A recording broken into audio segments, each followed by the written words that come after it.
غامدی صاحب نے آپ کو جواب نہیں دیا ہوگا، لیکن میں دیتا ہوں آپ کو جواب، کہ جب ہم یہ کہتے ہیں کہ خدا نے کن کہا، تو اب آپ یہ سوال کہیں کہ اچھا عربی میں کہا تھا یا سنسکرت میں کہا تھا. سوال یہ ہے کہ کسی بھی چیز کو کہنے کے لیے کیا آپ کو یہ جاننا ضروری ہے کہ کس زبان میں کہا تھا؟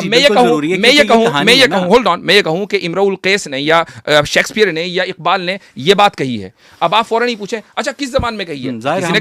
کسی نہ کسی زبان میں کہی ہوگی، کسی نہ کسی زبان میں کہی ہوگی، لیکن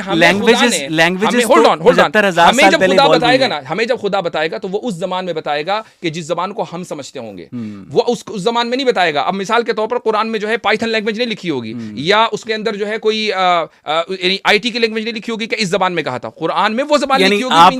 اچھا چلیں ٹھیک ہے، بالکل ٹھیک ہے، میں آپ کی یہ بات، مجھے یقین ہے کہ غامدی صاحب نے جواب آپ کو نہیں دیا ہوگا. یہ بات آرگیومنٹ کے طور پر تسلیم کرتا ہوں کہ ہمیں یہ نہیں پتا کہ وہ کس زبان میں کہا تھا، لیکن آپ یہ کہنا چاہ رہے ہیں کہ اس کا مفہوم یہ تھا، ہو جا ٹھیک ہے، میں ایگزیکٹلی اس کا حکم تھا.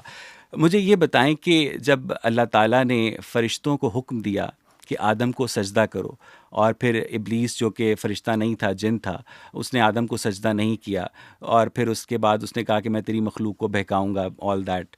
تو یہ ساری جو گفتگو تھی یہ کس لینگویج میں ہوئی؟ We don't know. اچھا، تو irrelevant ہے. ہمیں جس زبان میں بتایا گیا وہ عربی ہے. اچھا، وہ کسی بھی زبان میں ہو سکتی ہے. اسی لیے irrelevant نہیں ہے، کیونکہ اگر وہ کوئی زبان ہوتی تو آپ کو اس کا پتہ ہوتا. اچھا، آپ کو دنیا کی ساری زبانوں کو پتا ہے، جو ختم ہو گئی وہ بھی پتا ہے، جو ہمیں ایگزیکٹلی ہمیں کیا کہتے ہیں، جس زبان کا جو کریٹر ہے وہ ابھی 1400 سال پہلے اپنی آخری کتاب لکھ کر فارغ ہوا ہے، ٹھیک ہے، اس کو تو پتا تھا نا، اس کو تو پتا تھا نا کہ میں کون سی زبان میں گفتگو کر رہا تھا آدم کے ساتھ. میں یہی کہہ رہا ہوں کہ پتا تھا نا میں کون سی زبان میں گفتگو کر رہا ہوں. خدا کو یہ بتانا ضروری ہے، تو آپ اپنے بھائی وہ اپنی عبادت کروانا چاہ رہا ہے، وہ ہمیں کوڈ آف رولز دے رہا ہے. اس سے کیا فرق پڑتا ہے کہ وہ یہ بتائے کہ میں نے کس لینگویج میں گفتگو کی تھی؟ اس سے یہ فرق پڑتا